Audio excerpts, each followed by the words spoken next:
Hey everybody, welcome back to another sermon preview for July 19th.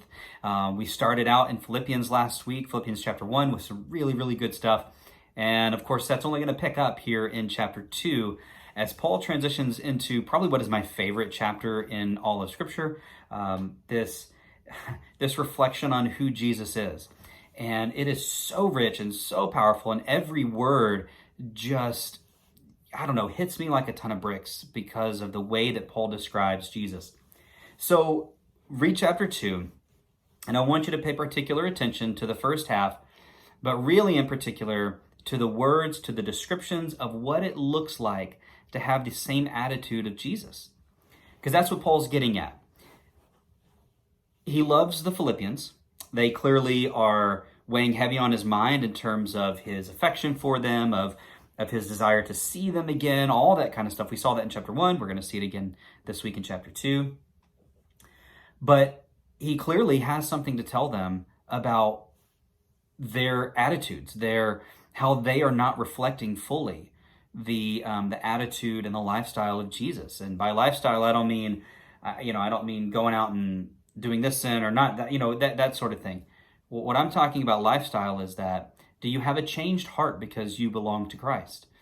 And by changed heart, he's going to talk about their behavior, their attitude. He's going to talk about the way that they perceive other people, the way that they perceive themselves. Are they selfish? Are they looking out for others' interests instead of their own? All that sort of language. I want you to really kind of home in on that and pay attention to the way that Paul describes all those things, because,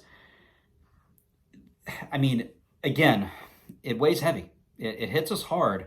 And I think if we were to go through our own lives with a fine-tooth comb, every day kind of pick apart, did I handle that situation well? Did I respond to that person in the way that I should have? Did I, and over again.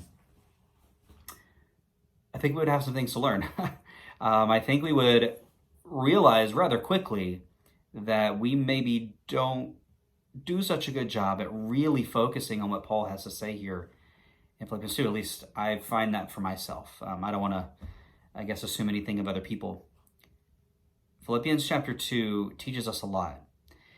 And then Paul goes on to give this hymn of Christ. And we don't know the origin of it, but I don't know of a scholar who disagrees that it probably is an early church hymn about Jesus that Paul knows and is incorporating to, he's just set up, he's talked about what does it look like to have the attitude of Jesus, and then he demonstrates Jesus' attitude by using this hymn, this beautiful hymn that gives us these words that tell how Jesus truly lived out that selflessness.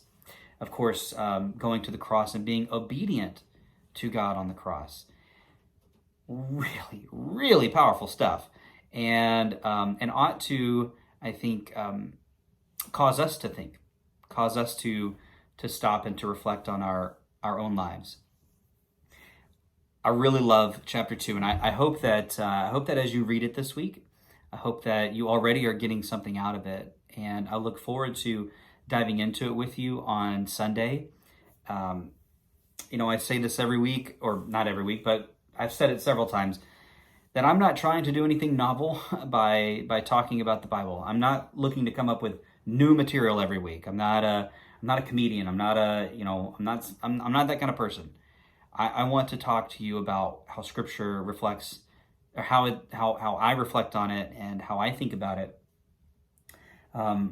So this week may sound familiar because it's things that you've most likely heard before.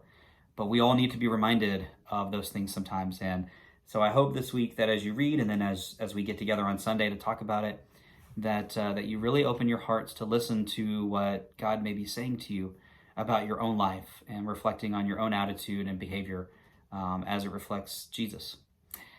All right, Philippians 2, that's where we're going to be. So head there, read it, and I'll see you all Sunday if you're here. If not, be well, take care. And I'll be back very soon with another video.